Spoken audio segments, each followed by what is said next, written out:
Tim Komisi Nasional Perlindungan Anak telah menemui orang tua Angelina saat mengunjungi rumah mereka secara mendadak pada Sabtu malam kemarin.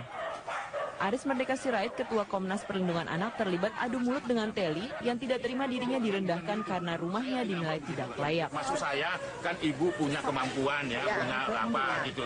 Nah ini bukan persoalan itu. Kan semua anak kan sama kalau mau di. Iya. Jadi maksud saya gini, bukan mempersoalkan itu. Lagi. Bukan mempersoalkan itu. Tempat saya ini kayak sampah. Memang mewah. Enggak bagi anak yang seperti itu tidak layak. Itu di mana-mana kalau boleh itu lebih. Jadi bukan mempersoalkan itu, tapi paling tidak saya punya pendapat anak sebesar itu. Bapak sudah pergi ke tempat orang piara babi, piara ayam, lebih kotor dari rumah saya. Kalau ada. Tidak diskusi itu ya. Itu yang mau kita klarifikasi ya. Itu yang mau kita klarifikasi. Tim Komnas Perlindungan Anak menemukan ada upaya Teli, ibu angkat Angelina, untuk mempekerjakan Angelina. Menurut keterangan beliau bahwa anak ini sebenarnya sebelum sekolah juga adalah melakukan pekerjaan-pekerjaan yang belum pantas dia lakukan. Seperti apa yang terjadi ya, rumah, tempat tinggal seperti itu saya kira tidak layak untuk anak-anak sehingga anak-anak tidak bisa berkembang dengan baik. Berbagai dugaan hilangnya Angelina pun berkembang, termasuk dugaan Angelina diselamatkan oleh seseorang yang peduli hingga dugaan penculikan anak. Dari Denpasar, Bali, Muhammad Nasri, Metro TV.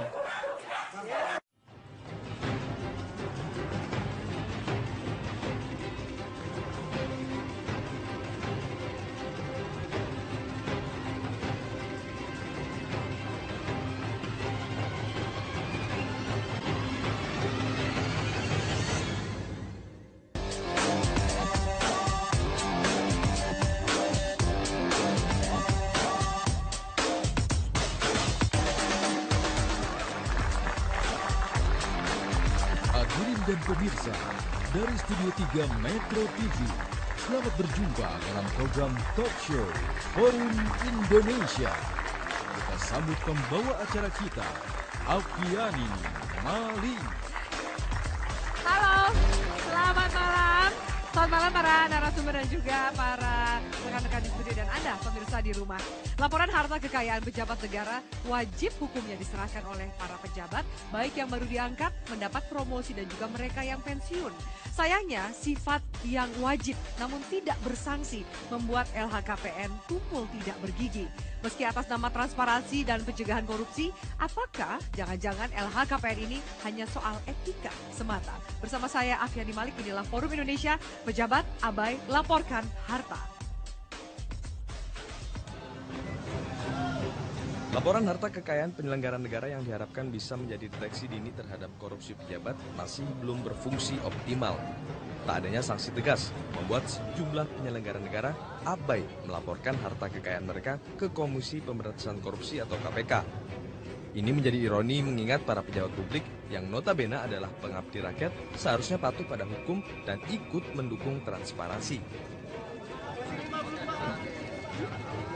Salah satu yang menjadi sorotan adalah LHKPN Kabareskrim Polri Komjen Pol Budi Waseso yang belum dilaporkan. Ia sempat keberatan melaporkan LHKPN ke Komisi Anti Korupsi walau akhirnya menyatakan bersedia. Menurut Waseso, LHKPN miliknya akan lebih objektif jika diisi langsung oleh tim dari KPK yang menelusuri harta kekayaannya. Oh iya dong, itu kan kewajiban. Rencananya kapan, Pak? Ya, kalau sudah selesai kan pasti kan. Dan jangan kawan-kawan terus dibalik-balik ya. Saya mohon maaf kawan-kawan, jangan ada bagian kawan-kawan yang sedangnya karena ada pesanan dari kelompok-kelompok itu, terus jawaban saya dibalik-balik ya. Jangan. Pekan ini atau kapan, Pak? Ya. Pastinya kapan, Pak? Ya, tidak bisa pasti kan, seperti pemeriksaan, ya kan? Kan saya sudah bilang, saya ingin jujur, ya, saya ingin terbuka. Tidak perlu harus saya ngisi. Kalau perlu masyarakat umum itu mengawasi saya. Itu yang paling fair. Melaporkan LHKPN adalah kewajiban setiap pejabat publik.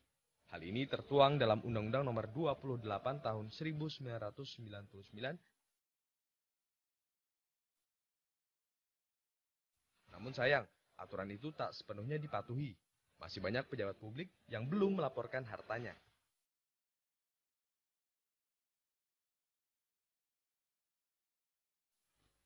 Laporan harta kekayaan penyelenggara negara adalah salah satu sarana untuk mewujudkan integritas para pejabat.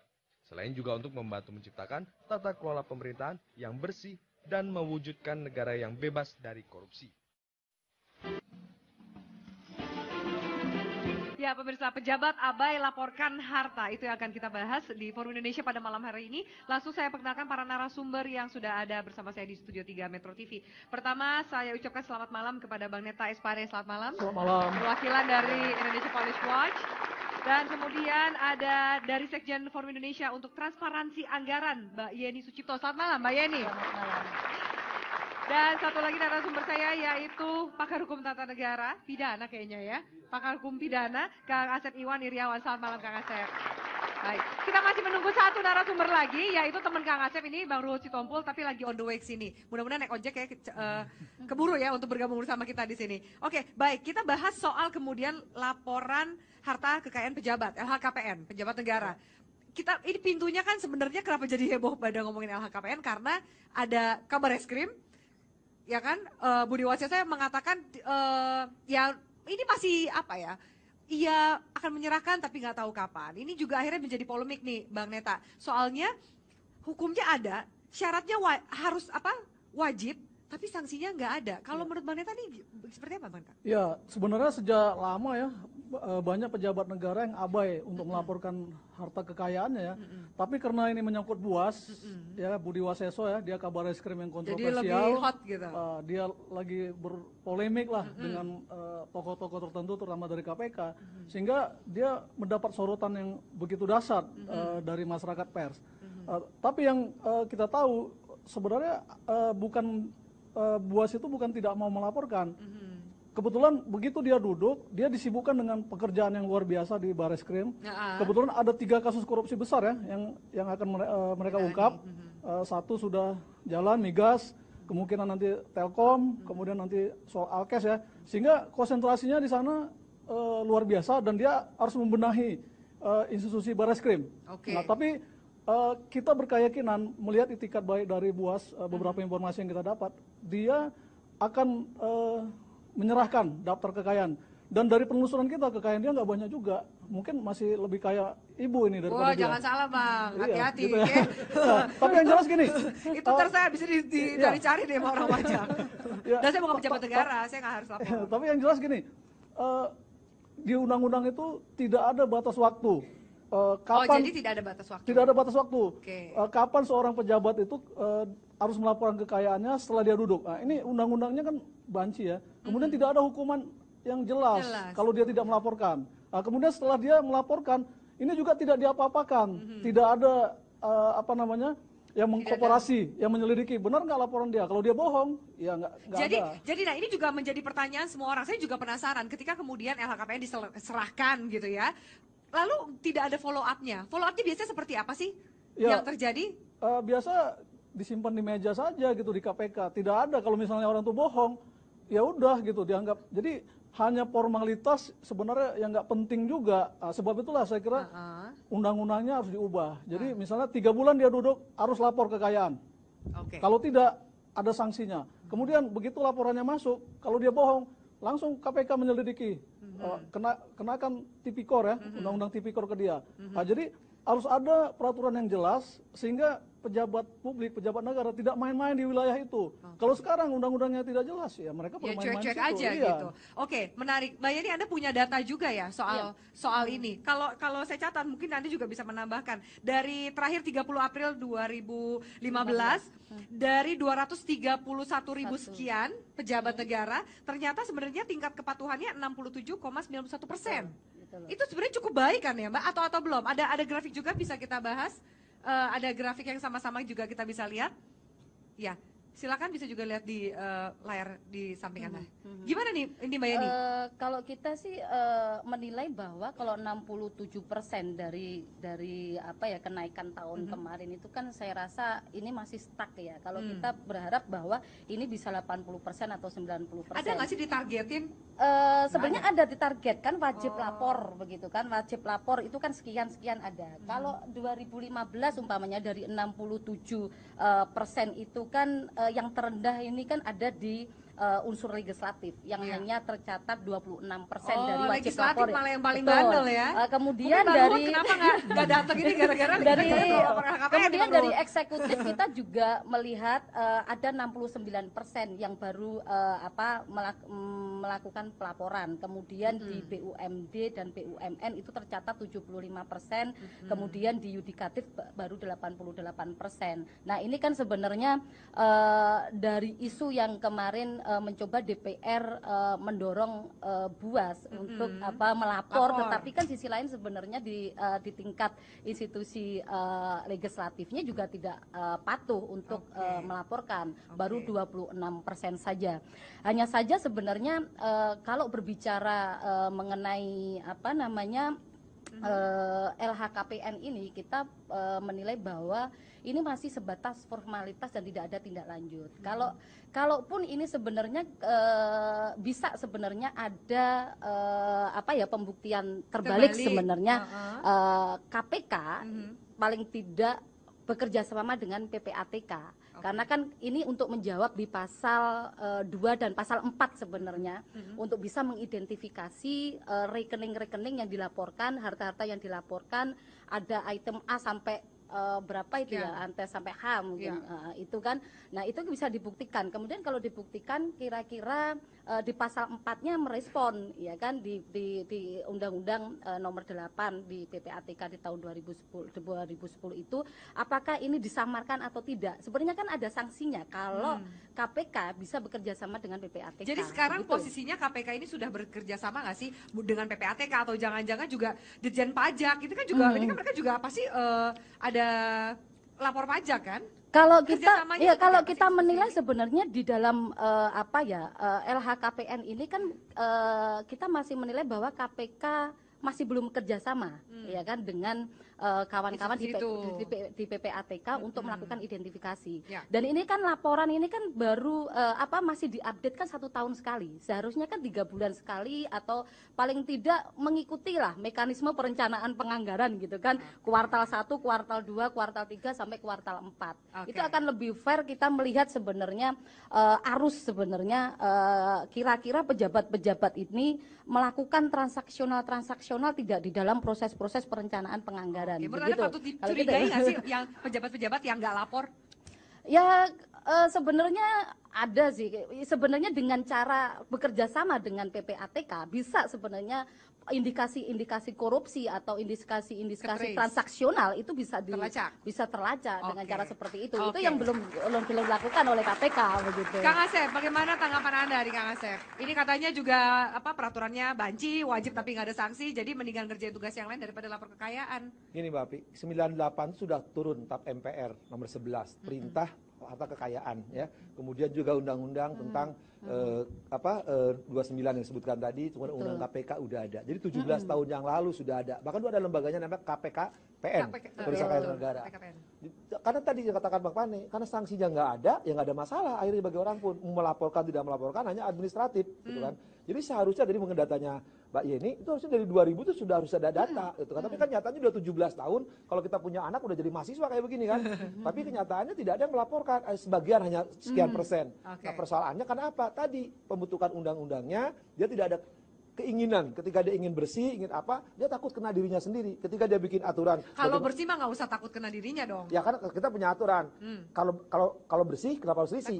Tapi kan masalahnya sekarang tadi misalkan ada karena sibuk, ada alasan lain, banyak alasan. Sanksi yang tidak jelas. Tahu lagi, lu nggak ada sanksi ngapain saya laporkan? Padahal minimal 3 undang-undang telah mengatur. Persoalannya bukan di situ.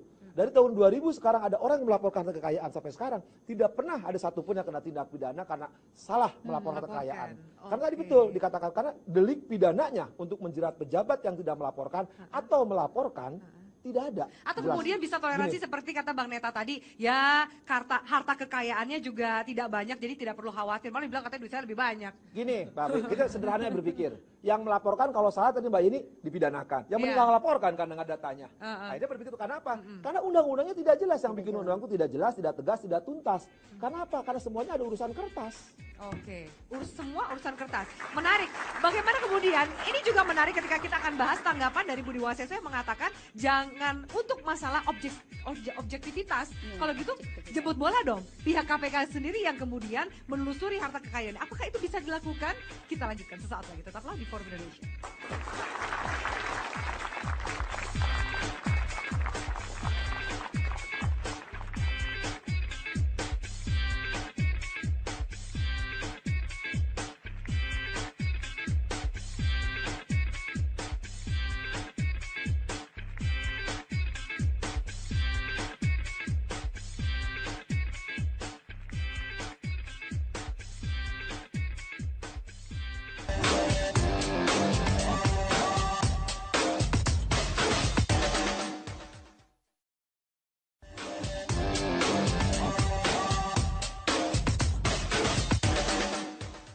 Kami membuka ruang apabila ada yang ingin menyampaikan harta kekayaan, tetapi semacam minta dipandu ya, untuk mengisi form itu.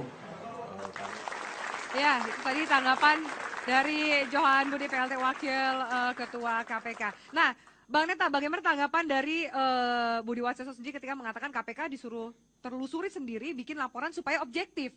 Ini kan menjawab sebenarnya tadi pernyataan Bang Neta ketika yang melaporkan juga langsung dia taruh di atas laci gitu. Ya, itu satu gagasan yang menarik ya dari Budi Waseso bahwa ya sebenarnya KPK saja yang turun melakukan investigasi terhadap kekayaan dia gitu. Ini sesuatu gagasan yang menarik.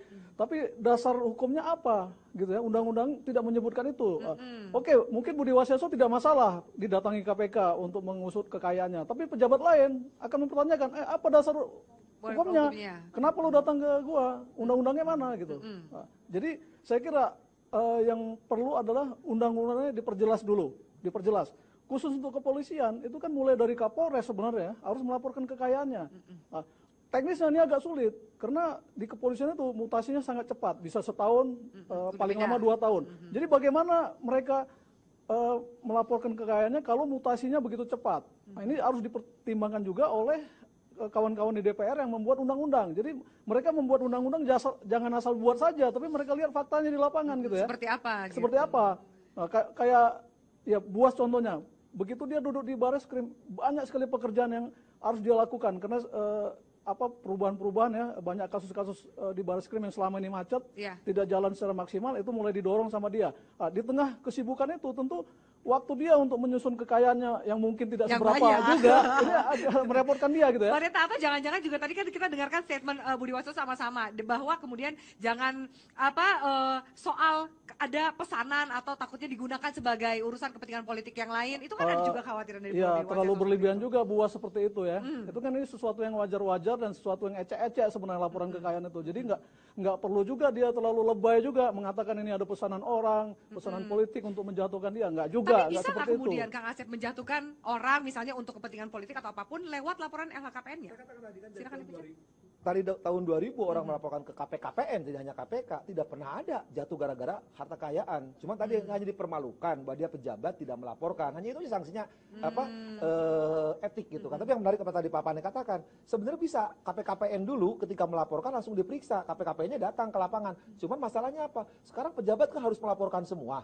Apakah sekarang KPK bisa ngurusin itu? Itu juga permasalahan. Bagaimana teknis itu? Tapi sebenarnya ada salah satu cara emang selama ini mungkin tidak hanya pejabat negara yang saya katakan kan. Ketika orang melaporkan tiap tahun LP2P, pajak itu kan hampir sama. Kekayaannya berapa, dari mana, deposito bunga dari berapa, itu setidaknya sebagai sandingannya.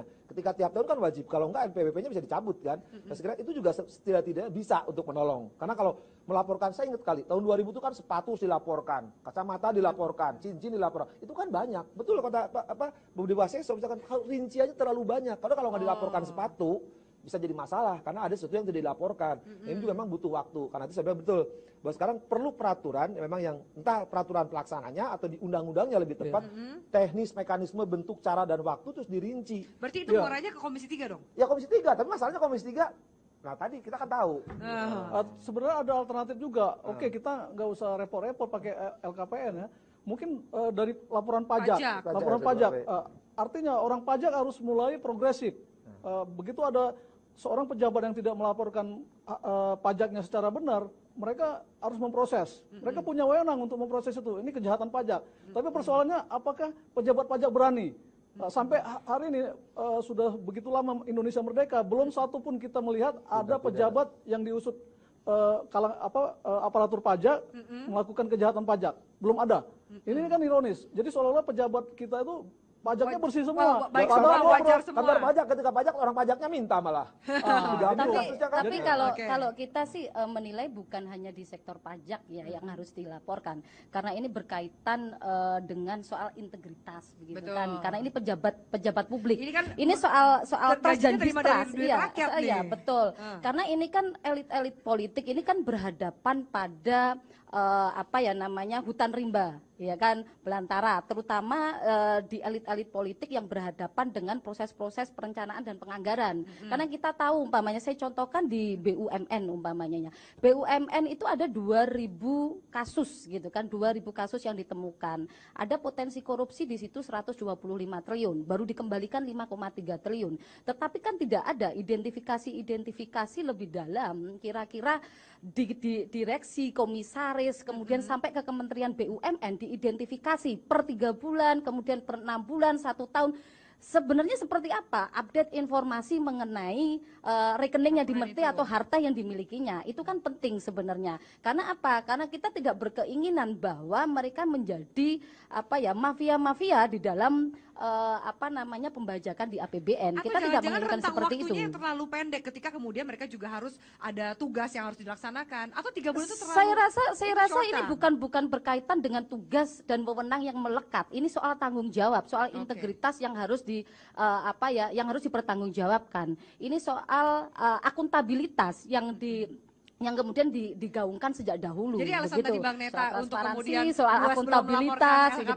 Karena saya rasa ini bukan menjadi alasan klasik bahwa beliau berhadapan dengan kerja-kerja yang harus diselesaikan, tetapi ini berbicara mengenai transparansi dan akuntabilitas yang dibangun, terutama Buas adalah salah satu pejabat di pemerintahannya Jokowi yang dimana mencoba untuk mengedepankan transparansi dan akuntabilitas. Mungkin itu yang seharusnya dikedepankan, begitu. Justru kalau pejabat negara atau pegawai negeri itu gampang karena keperbendaharaan ada daftar gajinya gitu. Yang terlibatnya ini orang-orang di BUMN sekarang, para direksinya, para komisarisnya dapat keuntungan kutantimnya dari perusahaan, itu yang tidak jelas, yang susah.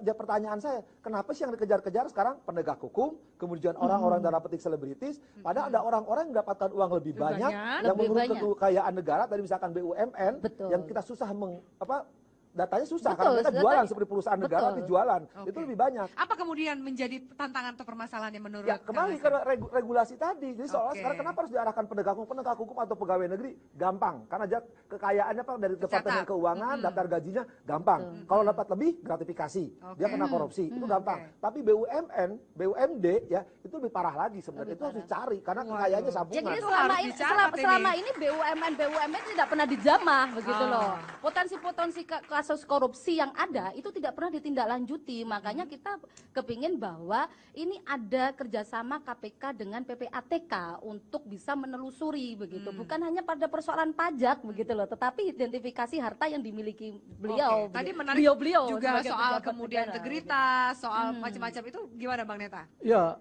kalau soal tugas mah itu alasan klasik katanya. Ya, integritas, transparansi segala macam. Kalau itu dasar hukumnya nggak jelas, orang saya kira gampang mengabaikan.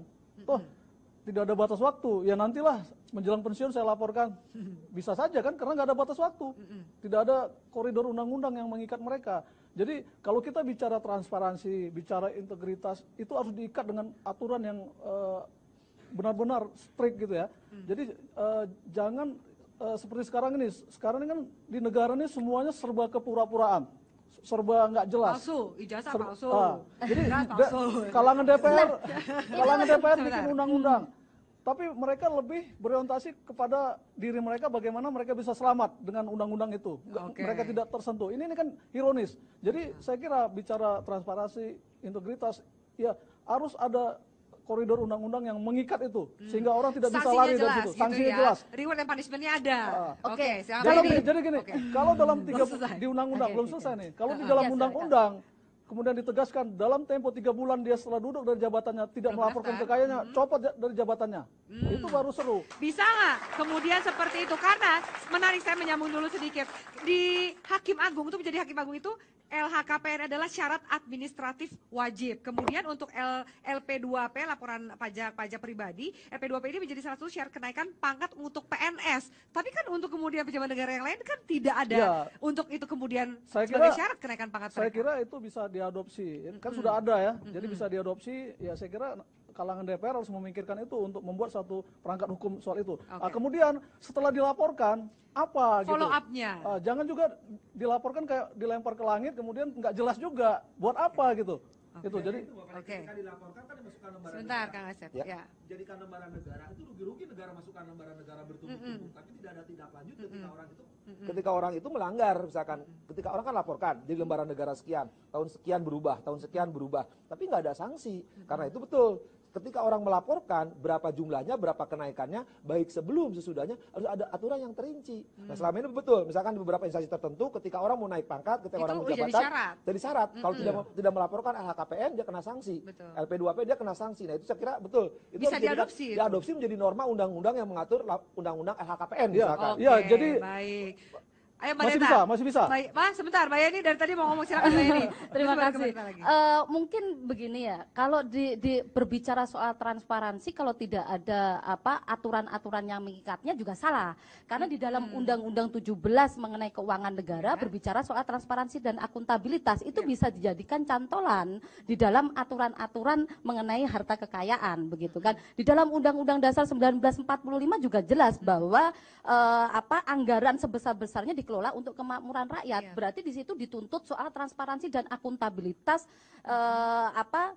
di publik begitu. Itu yang harus dilakukan begitu. Nah, saya rasa bahwa kalau transparansi itu tidak diaturan kemudian tidak termaktub di dalam undang-undang tersendiri di KPK maupun di PPATK, itu saya rasa juga tidak bisa dijadikan acuan, tetapi ada undang-undang di luar itu begitu yang dijadikan acuan begitu. Sekarang jadi persoalan kan, kenapa penyelenggara negara, kenapa pegawai negeri yang gaji tetap dikejar-kejar, sedangkan pengusaha yang bermain dengan oknum-oknum tidak dikejar-kejar gitu kan. Jadi sebenarnya pintu celah kemudian untuk bermain itu sebenarnya banyak sekali. Dan kemudian apakah sanksi sosial ini cukup efektif untuk memberikan efek jerah bagi pejabat negara yang tidak melaporkan LHKPN? Kami lanjutkan sesaat lagi. Tetaplah bersama kami di Forum Indonesia.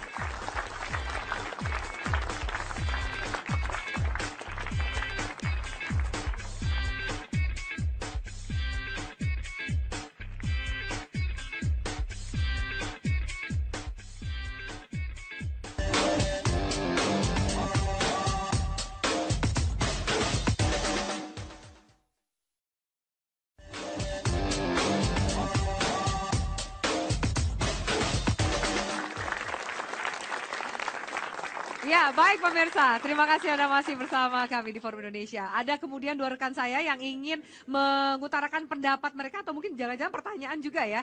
Oke, silakan. Namanya siapa dan dari kampus mana? Boleh berdiri? Nama saya Rahmilawati Gafar dari STPLN Jakarta. Oke. Saya mau minta solusi sebenarnya. Mengingat permasalahan tadi itu, apa sih solusi terbaik yang bisa kita berikan? Apakah dari pejabat itu sendiri kita beri sanksi atau diturunkan dari jabatannya? Soalnya kita juga sebagai masyarakat agak gimana ya kalau misalnya seorang koruptor nggak ketangkep. Seharusnya emang para pejabat harus ada transparansi. Iya, transparansi atas harta mereka. Soalnya saya lihat juga banyak pejabat yang hobinya tiap bulan keluarin mobil sport, jalan-jalan ke luar negeri, terus juga padahal aslinya sebelum dia jadi pejabat, orangnya orang-orang biasa aja. Jadi saya minta solusi terbaik gitu kalau banyak pejabat yang abai laporkan harta. Oke, jangan-jangan ada indikasinya seperti itu ya. Terlihat dari gaya hidup yang berubah setelah menjabat. Oke, terima kasih banyak. Satu lagi, silakan. Ya, duduk aja katanya. Assalamualaikum warahmatullahi wabarakatuh. Waalaikumsalam, silakan. Perkenalkan, nama saya Fajrul Islami. Saya mahasiswa S1 STPLN. Jadi saya bertanya, ini pendapat nih Pak. Pendapat saya mengenai itu masalah pejabat laporkan harta. Kalau menurut saya, kalau para pejabat merasa dia bangsa Indonesia, pasti dia merasa bahwa dia mempunyai tanggung jawab sendiri. Jadi kalau menurut pendapat saya, karena kurangnya kejujuran di dalam Indonesia ini, sehingga Indonesia itu sulit maju karena penuh kepura-purakan, sehingga rakyat Indonesia jadi tidak tahu arah dan tidak tahu, maka mereka merasa tidak sanggup dalam hal ini.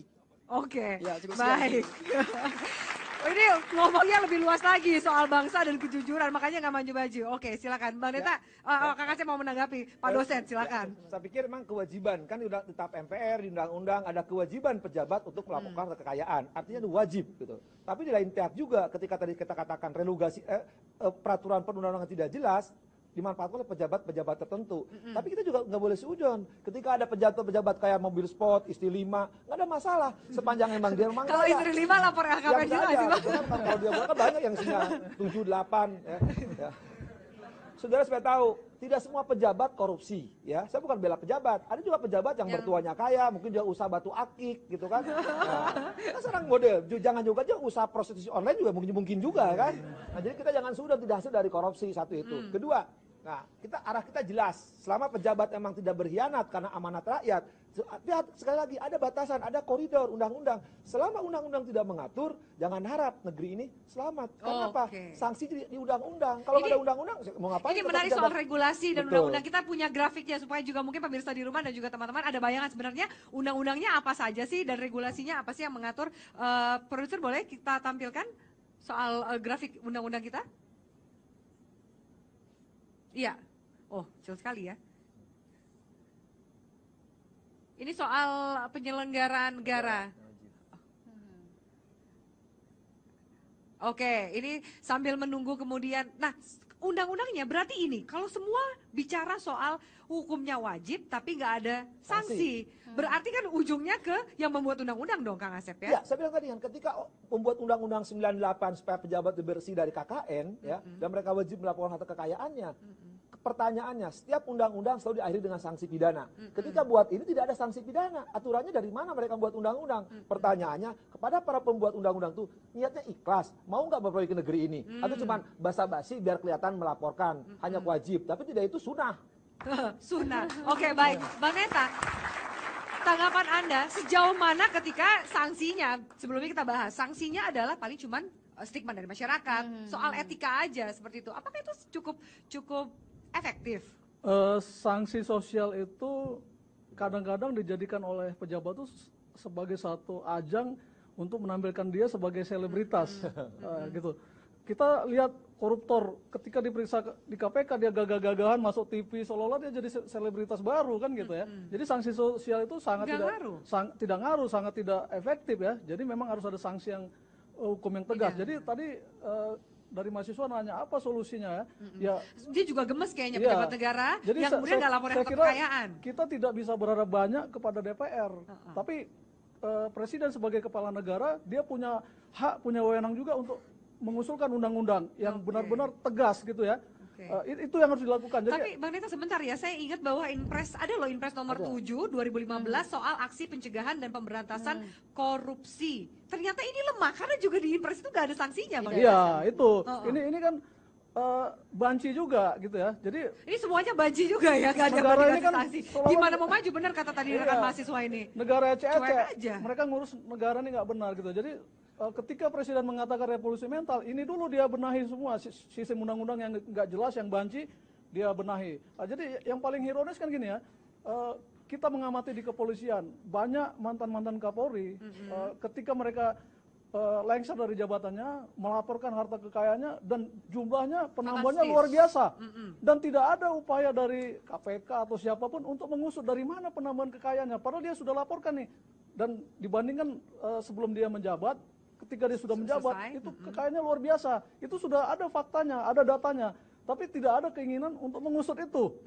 Ini kan aneh gitu ya. Padahal seharusnya kan KPK harus ngusut dong. Tidak ada keinginan karena juga tidak ada payung hukum yang tadi Mbak Yeni katakan, atau tidak ada goodwill juga untuk mengusut betul, lewat jalan sebenarnya yang lain? kalau melihat list dari undang-undang yang ada ini kan hanya sebatas komitmen begitu kan, komitmen untuk melakukan untuk mendorong adanya integritas, untuk akuntabilitas terhadap publik. Tetapi memang tidak ada sanksi begitu kan. Tetapi kita berkeinginan bahwa satu-satunya lembaga yang bisa mengusulkan undang-undang di lembaga DPR begitu kan, kita berkeinginan bahwa ini cukup paling tidak direvisi. Kalau tidak masuk di prolegnas ini begitu, dari 36 paling tidak tahun depan itu perlu dimasukkan di dalam prolegnas, karena kita tahu ini penting ya kan, karena ini juga akan merespon sebenarnya revolusi mental yang tadi disampaikan. Revolusi mental menjadi bagian dari visi misinya Jokowi. Sebaiknya ini menjadi usulan inisiatif di dalam prolegnas di tahun 2016. Ini masuk kalau ketika Anda bilang penting, orang kemudian nggak ada sanksinya, peraturannya banjir, presnya juga nggak ada sanksinya ya, juga. Makanya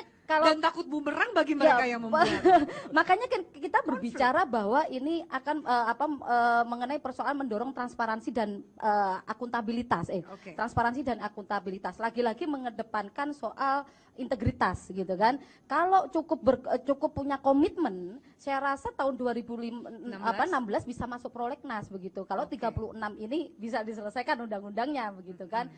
Ini kan juga berkaitan ya. Saya tetap beracuan pada persoalan APBN. Lagi-lagi bahwa kalau ini tidak secepatnya dibahas begitu, ini juga berimplikasi pada APBN yang menjadi bancakan oleh elit-elit politik begitu. Lagi-lagi kan persoalannya kan di situ begitu.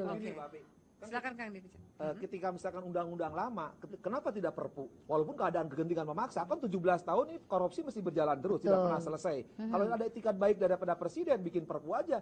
Ya, dengan aturan-aturan yang lain kan bisa perpu, ini kenapa nggak bisa walaupun keadaan memaksa? Saya kira keadaan memaksa itu kegentingan memaksa. Ini keadaan memaksa nggak menurut Kang Asep? Kayaknya nggak. Ya sekarang ini kan sejak 98 tuh perintahnya supaya pejabat itu ada akuntabilitas, ada laporan, ada mengumumkan. Sampai sekarang kan banyak, tidak hanya tadi misalkan pejabat negara termasuk BUMN, BUMD yang ternyata juga pada melakukan itu dan tidak transparansi, tidak ada keberanian, mereka sama risih karena nggak bersih gitu. Nah sekarang kalau misalkan presiden karena pejabatnya anak buahnya selaku kepala negara tidak mau melaporkan terus-menerus, dicurigai oleh mahasiswa tadi pakai mobil sport, istrinya tambah lagi. Karena sudah ini loh, data itu sudah menyatakan bahwa aktor yang berpotensi melakukan korupsi adalah eselon 1, eselon 2, eselon 3, BUMD, BUMN, yang justru sekarang adalah daerah, kemudian kementerian, lembaga. Nah itulah yang kemudian diarahkan untuk segera mungkin itu merevisi undang-undang yang ada, perlu ada sanksi, kan tidak sebatas komitmen begitu.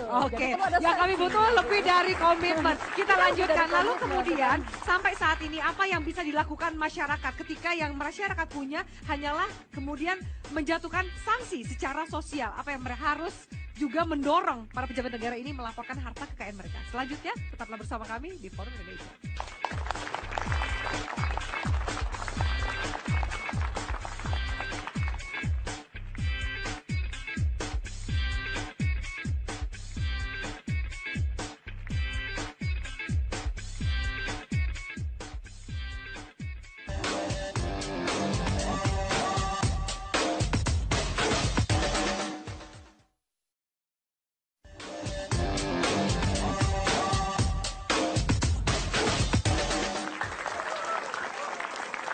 Oke, masih kita lanjutkan pemirsa di Forum Indonesia. Ketika ini masyarakat kasihan, ketika yang masyarakat punya hanyalah amunisi untuk memberikan efek jera atau juga mendorong pejabat negara melaporkan harta kekayaannya adalah sanksi sosial, apa yang harus dilakukan? Mungkin dari Bang Neta juga sekalian closing statement, Bang Neta. Ya, memang kasihan masyarakat kita ya.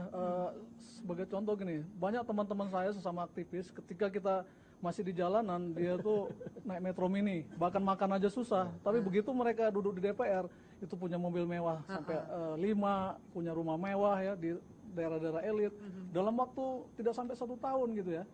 Ini luar biasa gitu. Jadi kalau situasinya seperti itu, kita mau bicara sanksi sosial seperti apa gitu ya. Malah mereka bangga kita bisa hitung lah gaji mereka sebagai anggota DPR sampai kiamat juga nggak bakal Nggak bisa akan beli terbeli itu, tidak akan hal-hal itu, terbeli. Tapi kerewan mereka itu. bangga, bahkan mengatakan ini hasil perjuangan saya gitu. Nah, terus sanksi sosial apa yang mau diberikan oleh masyarakat?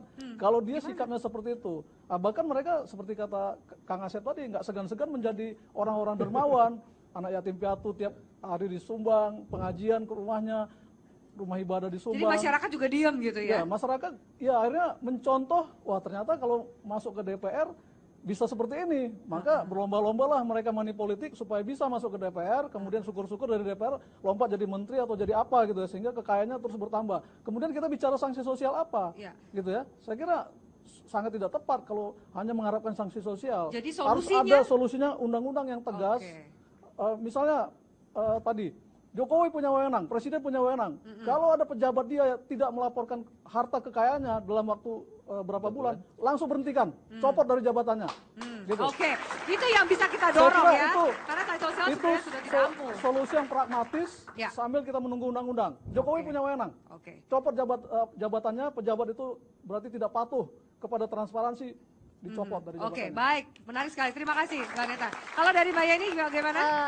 Kalau kita sih berharap ada sanksi sosial plus ada aturan yang mengatur itu dengan apa ya dengan tepat begitu kan. Sanksi sosial paling tidak harus ada bangun rancang yang bagus juga kepada masyarakat, karena kan tahu lah masyarakat ini kan miskin akses informasi begitu kan. Miskin banget. Dia kan tidak tahu pejabat A, B, C, D dia punya harta sekian dalam 3 bulan sekian kan tidak tahu. Nah, ini sebenarnya dorongan di pemerintahannya Jokowi untuk membangun transparansi. Nah, ini juga sebenarnya berimplikasi juga nanti dampaknya mengenai sanksi sosial kalau transparansi ini terbangun. Yang kedua adalah saya sepakat dengan Bapak Asep dan mengenai apa undang-undang yang harus dipertegas begitu kan. Saya kira bahwa baik itu Perpu maupun undang-undang yang direvisi dalam bentuk apapun itu akan memberikan sanksi tegas kepada pejabat-pejabat yang tidak melaporkan harta kekayaan itu, karena ini juga apa ya bagian dari akuntabilitas pada publik, dan ini juga bagian dari kepercayaan publik terhadap pejabat-pejabat di negara kita. Oke, soal kesinergian dari lembaga-lembaga tadi Anda katakan juga harus ada PPATK yang ikut bergabung. Itu seperti apa? Langkahnya dimulai dari mana? Nah, kalau kita berharap sebenarnya KPK, saya rasa ini kan KPK akan baru ya dipilih oleh pansel. Kita berharap bahwa yang dipilih oleh pansel nantinya itu mencoba untuk melakukan pijakan awal lah untuk bisa memperbaiki ini, terutama di persoalan laporan hasil persoalan harta kekayaan ini. Saya rasa pansel ini cukup jeli lah untuk bisa memilih orang-orang yang akan duduk menjadi pimpinan KPK dan mulai mensinergikan dengan kerja-kerjanya di PPATK untuk melakukan identifikasi mengenai harta kekayaan. Itu penting. Oke, baik. Sebelum saya ke Kang Asep, Mbak Neta, Anda mau menambahkan juga soal pansel cukup? Cukup. Oke, baik. Kang Asep silakan. Ya, sekarang budaya kita kan budaya paternalistik. Masyarakatnya permisif, masif. Jadi kita di samping butuh dari undang-undang sanksi pidana atau sanksi sosial, apa yang sudah dilakukan? Suri toladan dari pemimpin. Dari mulai presidennya, menterinya, eksekutifnya, legislatif, yudikatif. Jangan main kutip aja mereka. Ya. Selama mereka menampilkan hidup glamor, penampilan yang tidak layak seorang pejabat, masyarakat akan lihat. Tadi Pak Panit katakan, loh jadi pejabat enak kan? Nah, ikutan. Selama suri toladan tidak keinginan mau daripada presidennya, pemimpinan DPR-nya, pimpinan yudikatifnya, ayo kita hidup sederhana, dalam arti sederhana dalam arti wajar, sesuai jabatannya, sesuai pendapatannya. Tapi kalau memang dia kaya nggak ada masalah, dia punya mobil sport atau apapun juga. Sekali lagi, karena dia pejabat, perlu ditiru. Ada kearifan lokal di mana istilahnya gini, seorang pemimpin tuh jadi kepalanya. Kalau kepalanya busuk, pasti bawahnya busuk. Karenanya itu saya bilang sekali lagi, suri toladan, keinginan daripada pemimpin untuk memulai.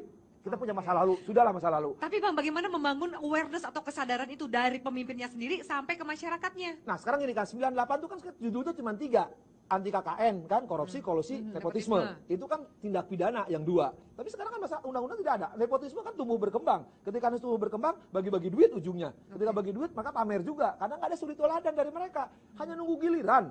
Ya, ketika saya jadi presiden, ketika saya jadi menteri, ketika saya jadi DPR, giliran dong. Nah, kalau selama mereka tidak contoh teladan dari mereka, rakyat akan ikut karena budaya paternalistik. Mereka juga lupa, alah pejabat baik juga kok, mending juga pejabat daripada aktivis cuma ribut aja nggak pernah bagi duit. Oke. Kalau misalnya saya boleh meminta 1-2 kata dari masing-masing narasumber untuk memberikan dorongan atau mungkin apapun yang Anda bisa komentari kepada pejabat-pejabat yang abai, merasa belum terpanggil atas alasan apapun untuk tidak melaporkan, apa Bang Neta? Ya, saya kira mereka harus menyadari dirinya adalah pejabat publik. Mereka dibiayai oleh rakyat, dibiayai dari uang pajak rakyat. Mereka harus punya kesadaran untuk memenuhi transparansi yang dituntut rakyat. Tapi mengharapkan kesadaran itu kan agak susah. Disinilah perlunya presiden sebagai kepala negara, sebagai pemimpin kita harus bisa tegas. Kuncinya adalah presiden yang tegas. Kebetulan Jokowi bawa konsep revolusi mental. Ini diterapkan secara nyata. Apa revolusi mental itu? Sementara pejabat publik tidak mau transparan melaporkan kekayaannya. Ini target utama saya kira dari revolusi mental. Nawacita menjadi nawa itu cita-cita, duka-cita kan? Bisa gitu. Kalau dari Anda, atau bisa kita kemudian memberikan stempel atau cap bagi pejabat negara yang nggak mau melaporkan, berarti Anda ini terindikasi untuk tidak pro terhadap pemberantasan korupsi dan juga anti KKN. Boleh nggak kita memberikan stempel seperti itu, Mbak? Boleh saja kita memberikan stempel seperti itu bagian dari sanksi sosial ya. Tapi ya saya rasa bahwa melanjutkan dari Bapak tadi ya, Abang Neto, bahwa revolusi mental begitu kan, soal integritas, kemudian soal etos kerjanya dan gotong royongnya. Tetapi lagi-lagi bahwa ini kan negara tercinta kita. Gitu kan, paling tidak bahwa nilai-nilai Pancasila, kemudian tujuan negara di dalam pembukaan Undang-Undang Dasar 1945 itu ditanamkan betul kepada birokrasi, begitu. Jadi kerja-kerja mereka tidak bisa menegasikan sila pertama sampai sila kelima. Dan dari situlah sebenarnya kita berkeinginan bahwa loyalitas dan komitmen terhadap negara itu bisa tercapai dengan adanya nilai-nilai yang ada. Ini ujungnya seperti yang kamu katakan, kejujuran. Satu kalimat buat Kang Asep yang bagi pejabat negara yang nggak mau lapor LHKPN. Ya, keadilan sosial bagi seluruh Indonesia. Jangan keadilan bagi partai dan kelompoknya. Ketika mereka tidak melaporkan. Seperti itu yang kita mau. Ketika tidak melaporkan dirinya dan partainya, jangan dipercaya. 2019 jangan dipilih lagi. Jangan dipilih lagi. Baik. Terima kasih tepuk tangan untuk para narasumber kita. Terima kasih banyak Mbak Neta, Mbak Yeni dan juga Kang Asep atas waktunya. Pemirsa, para pejabat negara sudah sepantasnya sadar bahwa melaporkan LHKPN adalah sebuah kewajiban yang walau belum ada sanksinya tetap harus dipatuhi. Soal etika jangan dipandang sebelah mata. Sang pejabat justru seharusnya menjadi contoh dan suri tauladan. Bersih di awal, bersih juga saat menutup jabatan. Saya Afiani Malik undur diri. Salam Forum Indonesia. Selamat malam.